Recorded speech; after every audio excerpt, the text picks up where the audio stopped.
행안 장관께서 상당히 저는 실언했다고 봅니다. 경찰국 설치에 대한 경찰의 집단 반발이 12.12 쿠데타다에 준하는 상황이다. 총리께서 같이 맞장구 치면서 쿠데타 세력이라 하면 되겠습니까? 모든 경찰이 다 그렇다는 게 절대로 아니지 않습니까? 총리께서나 국정 안정을 위해서나 정부의 경제 관리를 위해서나 이런 문제로 혼란에 빠지는 것을 막으려는 노력을 해주셔야 되는 거 아닙니까? 저 12.12 쿠데타라는 게 1979년 일이니까 한번 여쭤보겠습니다. 12.12 쿠데타가 어떤 일이었습니까? 의원 여러분, 부장님, 저분 좀 앞으로 나오시라고. 저분 누구세요? 저분 누구세요?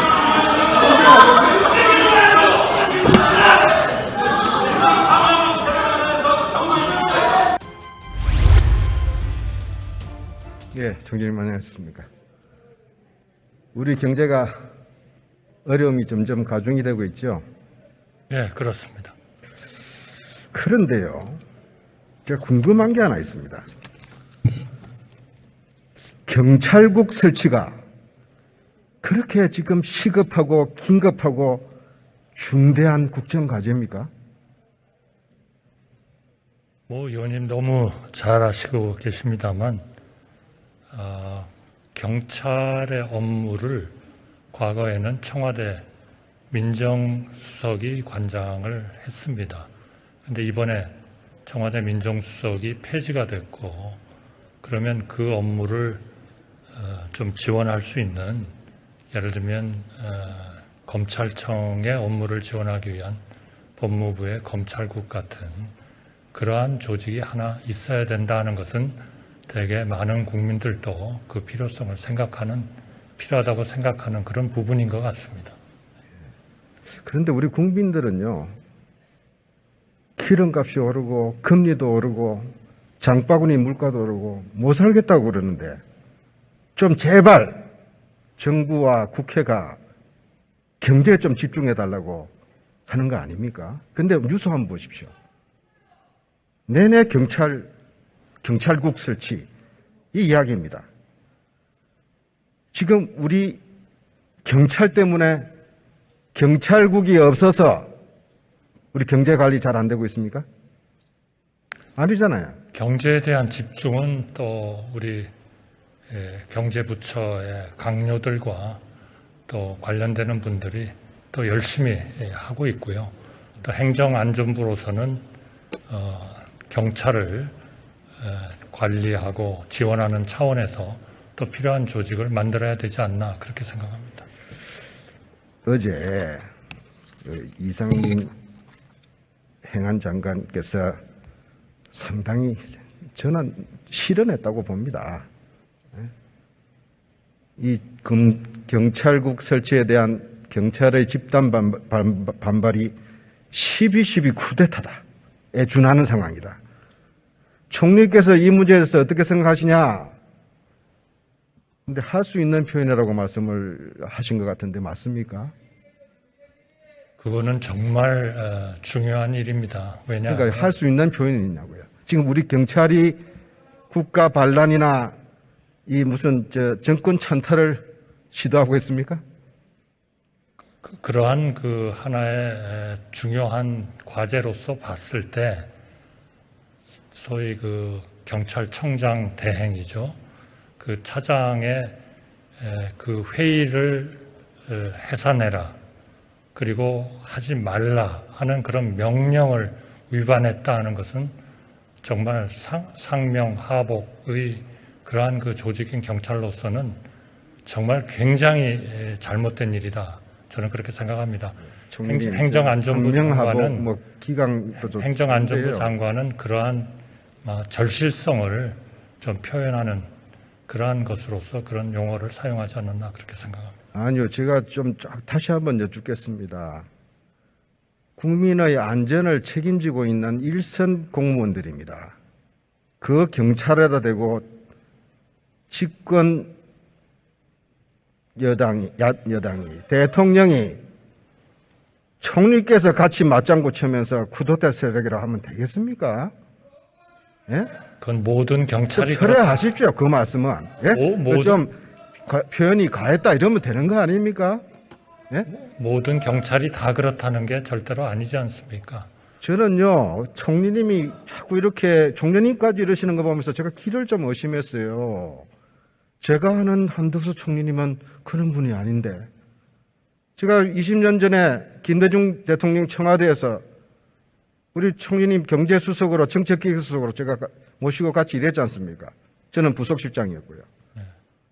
김대중 대통령께서 유능하고 합리적인 분이라고 굉장히 높이 평가한 것으로 제가 알고 있는데 총리께서는 국정 안정을 위해서나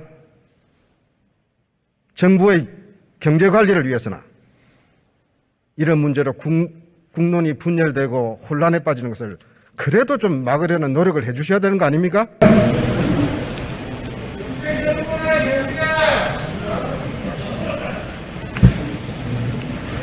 제가 몇 가지 묻겠습니다.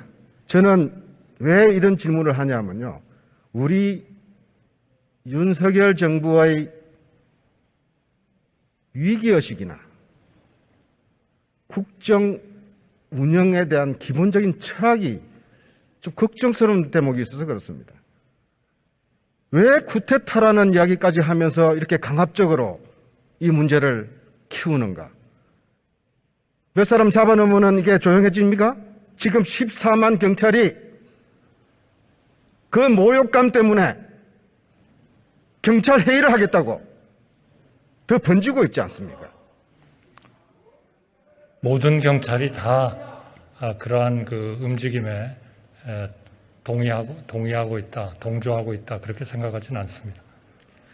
저 12.12 쿠데타라는 게 1979년 일이니까 한번 여쭤보겠습니다. 12.12 쿠데타가 어떤 일이었습니까? 총리님 좀 말씀해 주십시오. 12.12 쿠데타가 어떤 제가 조금 사건이었습니까? 좀 질문을 잘 이해하기가 어렵습니다. 이게 실내가 좀 시끄러워가지고요. 잠시만요. 의원 여러분, 의원들께서 질의하실 때는 상호 존중하는 분위기 속에서 회의가 원만하게 진행될 수 있도록 경청해 주시기 바랍니다. 저분 누구세요? 저분 누구세요?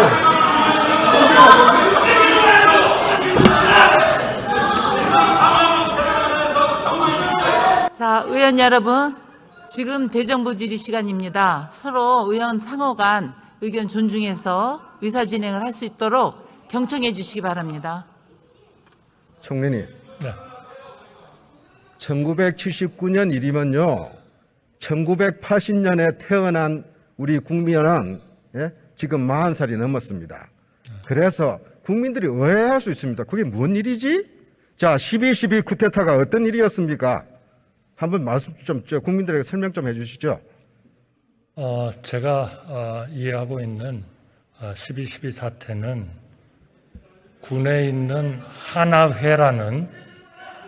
하나회라는 소수의 군인들이 본인들 사이에서의 하나의 그런 상당히 긴밀한 관계를 유지를 하면서 결국 군인으로서는 하지 말아야 되는 그런 걸 정확히 뭐라고 표현해야 될지 모르겠습니다만은 위수 지역을 이탈해서 군인과 경찰에게만 우리나라에서는 주어져 있는 하나의 공권력, 무기 사용 권한 이런 것들을 그 국민들이 그 권한을 부여를 했음에도 불구하고 본인들의 어떤 해야 하는 이익을 위해서 일종의 결집을 해서 당연히 군인으로서는 하지 말아야 되는 그러한 군대 하지 말아야 되는 것에 모이고 그걸 통해서 국가의 어떤 기본 질서를 하나의 문란시킨 그러한 사안이다. 저는 그렇게 생각합니다. 그 12.12 쿠데타의 주동자가 누구였습니까? 그래서 저희가 뭐 사후적으로 알았습니다마는 뭐 전두환 대통령이었다는 그런 얘기를 하고 우리가 그렇게 듣고 있는 거죠. 그래서 전두환 정권이 탱크로 전방에 있는 부대까지 빼가지고 군권을 장악하고 권력을 찬탈한 사건 아닙니까? 그게 12.12 쿠데타죠? 그렇죠. 네. 지금 우리 경찰이 무장을 해서 용산을 쳐들어왔습니까? 탱크를 몰고 왔습니까? 장갑차를 몰고 왔습니까? 도대체 왜 이러시는 겁니까? 난 그게 궁금해서 왜 일국의 장관이라는 사람이 경찰을 보고 쿠데타 세력이라고 이런 이야기를 함부로 할 수 있는 이런 대한민국이 됐습니까? 그게 왜 총리님께서는 그 말은 좀 과했다. 그거는 국정에도 도움되지 않는다. 왜 이야기 안 하시는 겁니까? 저는 그게 의아해서 여쭙는 겁니다. 쿠데타 세력이라고는 얘기 안 했을 겁니다. 제가 지금 다 기억은 못합니다만 그러한 그 소위 상사의 명령에 불복을 하고 모이는 그러한 상황은 그러한 공권력을 우리 국민이 허용을 한 그런 분들이 해야 할 일은 아니고 그런 것들이 마치 12.12 때 그런 소수의 군인들이 본인들의 어떤 그런 평소에 이런 거를 통해서 형성된 그러한 그 관계에서 그렇게 모이고 결국 궁극적으로 국가에 해를 끼쳤다. 저는 뭐 그렇게 이해하고 싶습니다. 우리 경찰이 쿠데타를 하기 위해서 모였다. 그거는 아니지 않나. 예, 그렇죠. 그죠? 표현이 과한 거 맞죠? 그런 점에서는 좀 과했다고. 부적절했죠? 저는 행정안전부 장관의 그런 절실한 그러한 하나의 절실하다고 그러한 사태 절실하다고 14만 경찰한테 모욕을 주는 발언을 장관이 하면 되겠습니까? 글쎄요. 그런 절실한 그러한 상황을 표현을 한 자, 것. 적절했습니까? 부적절했습니까? 저는 좀 표현이 과하기는 했지만 그 사안의 절실성과 중대성을 비해서는 저는 행정안전부 장관이 얘기할 수 있다. 그렇게 생각합니다.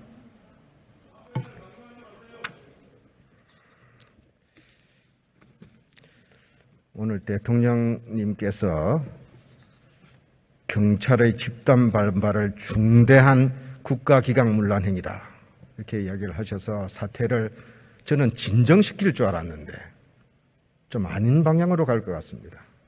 좀 걱정이 됩니다. 대통령께서 5월 16일이죠. 여기 국회에 와서 시정연설을 하시면서 협치를 강조하셨습니다. 우리가 당면한 위기가 엄중하다고 이야기하시면서 진영과 정파를 초월해서 초당적 협력을 호소하셨습니다. 진정한 민주주의는 의회주의라고 이야기하셨습니다. 국정 운영의 중심은 의회라고까지 강조하셨습니다. 그래서 국정 주요 사안에 대해서 의회와 국회의원들과 긴밀히 논의하겠다까지 이야기하셨습니다. 참 좋은 말씀하셨고 기대를 했습니다. 그런데 그런 협치를 하겠다는 대통령께서 야당이 반대하고 국민 여론도 대단히 지지하지 않고 당사자인 경찰들은 모욕감 속에서 반발을 하고 있는 이런데 기름을 끼우는 것이 협치 정신이십니까? 총리님께서는 어떻게 생각하십니까? 저는 그 문제에 대해서 국민들이 다 반대하고 있다. 저는 그렇게 생각하지는 않습니다. 자, 다시 한번 묻습니다.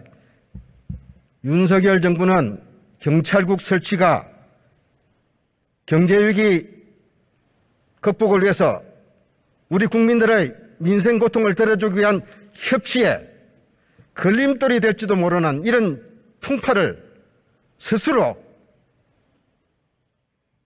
만들어 가시는 그런 것이 과연 국정안정에 도움이 되고 대통령께 도움이 되고 국민한테 도움이 되고 협치에 도움이 된다고 생각하십니까? 저는 지금 의원님의 걱정은 제가 이해를 합니다만 그러한 그 경찰 행정을 제대로 하기 위한 경찰국의 그러한 설치와 이 경제 문제에 대한 대응은 그렇게 둘 중에 하나 아니면 안 된다 하는 것은 아니다. 저는 그렇게 생각합니다.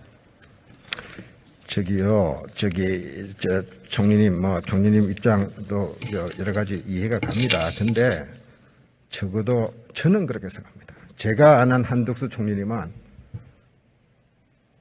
저는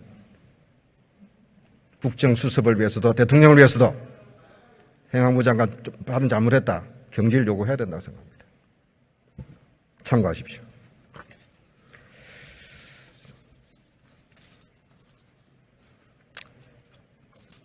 지금 윤석열 대통령께 이 자리에 안 계시기 때문에 총리님께 꼭 좀 전해달라 부탁드립니다. 저는 지난 대선 때 목포를 방문해서 신안 하이드의 김대중 생가 앞에서 윤석열 당시 대통령 후보가 김대중 위대한 정신을 계승하겠다. 국민 통합에 앞장서겠다. 그렇게 말씀하신 것을 지금도 생생히 기억하고 있습니다. 그런데 좀 요즘 걱정이 됩니다. 아닌 것 같습니다. 아마 선거 때 급해서 하신 말씀인가? 저는 윤석열 대통령께서 김대중 대통령을 존경하고 노무현 대통령을 사랑한다고 이야기했다면 김대중 공부를 좀 다시 했으면 합니다. 좀 말씀 좀 드려주십시오. 김대중 정신은 화해 포용의 정신이었습니다. 경제에 집중했습니다. 외환위기 때 아시지 않습니까? 국민의 구조조정, 해고, 그 경제적 어려움 속에서 국민에게 호소하고 설득했습니다. 그래서 국민들은 금모으기로 화답했습니다. 그래서 40억 달러밖에 안 되는 거의 바닥이 난 국가재정, 외환보유고를 퇴임할 때 1200억 불로 채워놓고 떠나셨습니다. 알고 계시죠? 그때 네, 잘 알고 있습니다. 그런 우리 경제적 어려움 속에서도 초고속 통신망 깔아서 오늘의 모바일 혁명, 대한민국의 IT 혁명 기초를 다졌습니다. 문화산업 육성해서 한류를 일으켰습니다. 사회안전망 설치해서 기초생활보호법을 만들고 4대 보험 설치하지 않았습니까? 우리 총리님께서 대통령을 수석으로 그때 함께 일하시지 않았습니까? 제가 하나만 더 추가하고 싶습니다. 당시에 아무도 생각하지 않았던 인재 양성이라는 개념을 도입하신 분입니다. IT, CT, BT, NT, CT, 그러니까 문화, IT, 그다음에 나노, 바이오 이런 데 대해서 수요도 없었습니다. 그때 이미 각 대학에 정부가 재정을 지원하면서 인재를 길렀습니다. 그것이 오늘의 바이오의 기반이 된 겁니다. 윤석열 대통령은 저한테 여러 번 말씀하셨습니다. 지도자의 어떤 그 당장의 인기에 영합하지 않는 장기적인 하나의 통찰력, 이것을 김대중 대통령님한테 배우고 싶다 하는 말씀을 여러 번 하셨어요. 예. 저는 윤석열 대통령의 생각에는 지금도 변함이 전혀 없습니다.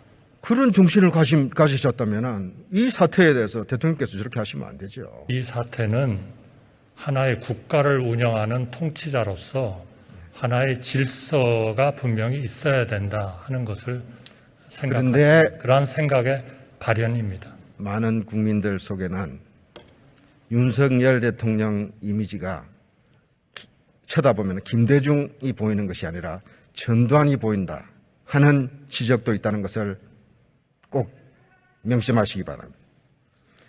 계속 질문하겠습니다. 금년도 경기 전망 어떻습니까?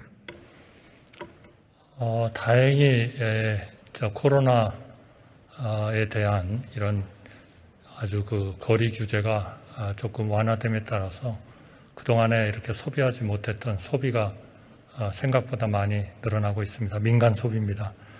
그래서 올해 당초 한은과 정부가 생각하고 있는 막 그 정도는 안 되겠습니다만 2% 중반 정도는 성장할 수 있지 않을까 이렇게 생각합니다. 내년 경기 전망은 어떻습니까? 내년은 올해보단 조금 어려워질 것 같습니다. 왜냐하면 중국이나 이런 그 나라들이 이런 지정학적인 이유, 코로나에 대한 대응 이런 것 때문에 당초 예상했던 것보다도 훨씬 더 경제가 안 좋습니다. 따라서 우리의 수출이 상당한 영향을 받을 거고 유가는 그렇게 획기적으로 내려갈 것 같지는 않습니다. 최근엔 다소 좀 내려가고 있습니다만 따라서 내년의 경제는 올해보다는 조금 더 어렵지 않을까. 그러나 한 2% 정도의 그 언저리의 수준은 유지할 것 같습니다. 근데 경기가 나빠질 것이 분명한데 그러면은 그 고통은 소상공인, 영세자영업자, 우리 서민들이 더 받게 될 거 아닙니까? 다들 조금씩 분담을 해야 되지 않을까 싶습니다. 그것이 정부로서는 상당히 어려운 과제라고 저희는 생각합니다. 내년에 세수 전망은 어떻습니까? 아마 올해보다는 조금 못할 겁니다. 덜 거칠 거죠. 그 상세한 거는 이따가 경제부총리께서 기회가 근데 있으시면. 세금은 덜 거치고 경기는 가라앉을지 모르는데 그럼 긴축 재정하실 겁니까? 지금까지보다는 훨씬 긴축 재정을 해야 될 것 같습니다. 저희가 생각하는 소위 관리 대상 수지, 그것이 연 약 5.2% 정도 GDP에 대해서 적자를 보이고 있습니다만은 내년도에는 그것을 한 3% 정도에서 좀 억지를 해야 되지 않느냐 이렇게 생각합니다. 역시 마이너스 3%입니다. 그러니까 내년도에도 적자는 나는 거지만 올해보다 약 2분의 1 정도로 그 적자의 규모를 줄여야 되는 그러한 과제를 안고 있습니다. 지금 대기업, 재벌들이 투자를 지금 여러 가지 고민이 많을 건데 과감한 국내 투자, 일자리 투자를 못하는 이유가 과중한 세금 때문이라고 생각하십니까? 저는 가장 큰 거는 역시 세계 경제 환경의 악화죠. 그리고 금리도 예상보다 좀 올라가고 있고 또 규제도 아직까지도 상당한 문제고 이제 규제에 대한 규제 혁신을 위한 프레임을 만들고 아마 7월 말서부터는 그 로드맵과 이제까지 저희가 완성시킨 그런 결론들이 이제 나오기 시작하겠습니다만 그러나 아직도 충분치 않습니다. 그리고 저희가 좀 더 기업들이 하나의 그런 CEO 그 리스크로 여기고 있는 이런 부분에 대해서 좀 더 명확한 이러한 방향 같은 거를 좀 줘야 될 것 같고요.